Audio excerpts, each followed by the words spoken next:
Bismillahirrahmanirrahim. Assalamualaikum warahmatullahi wabarakatuh. Halo teman-teman semuanya, gimana kabarnya? Mudah-mudahan kita selalu dalam keadaan sehat dan masih tetap semangat untuk belajar. Setelah di beberapa video-video kemarin saya membahas tentang serangan-serangan yang sering terjadi di dunia cyber, di video kali ini saya agak mundur dikit nih. Jadi saya nggak akan bahas teknik-teknik serangan dulu. Tapi saya ingin membahas aspek-aspek dasar untuk menentukan cara pertahanan seperti apa yang tepat. Karena pemilihan pertahanan itu juga sangat penting. Untuk dasar kita menentukan pertahanan yang tepat itu seperti apa, ada 3 komponen yang perlu teman-teman pahami. Yang pertama adalah threat atau ancaman. Yang kedua itu ada vulnerability atau kerentanan.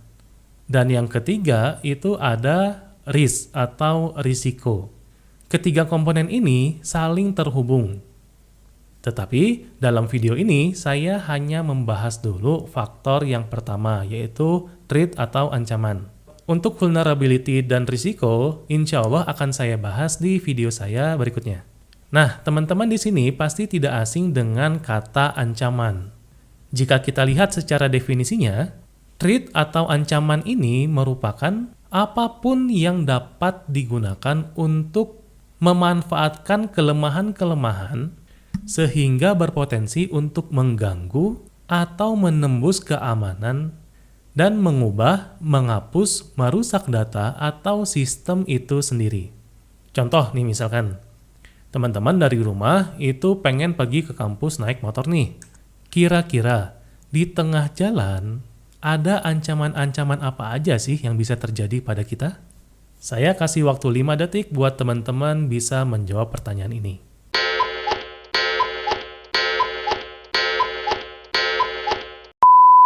Sekarang kita samakan jawaban kita.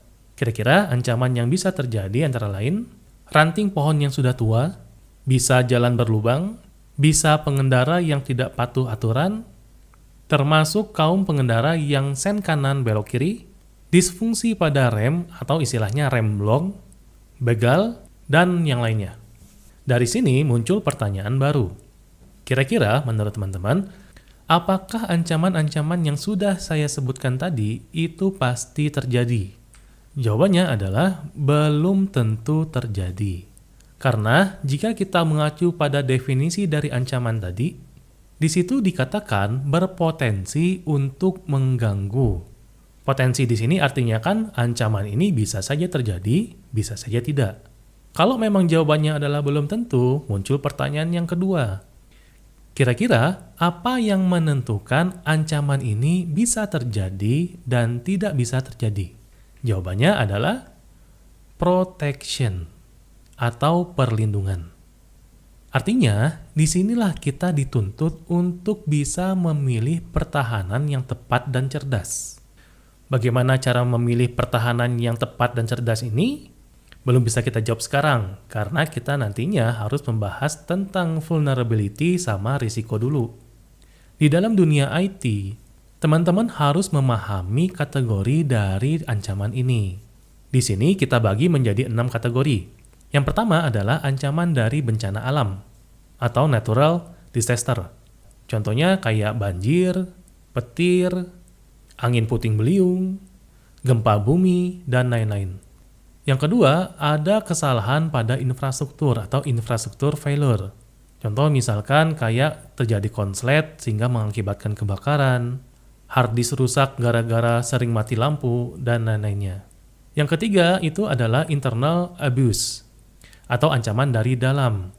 Nah, ini yang kemarin terjadi pada kasusnya Twitter. Yang keempat itu ancaman dari kejadian atau kesalahan yang tidak disengaja. Contoh misalkan salah sintak di program, atau salah konfigurasi hardware-nya, dan lain-lain.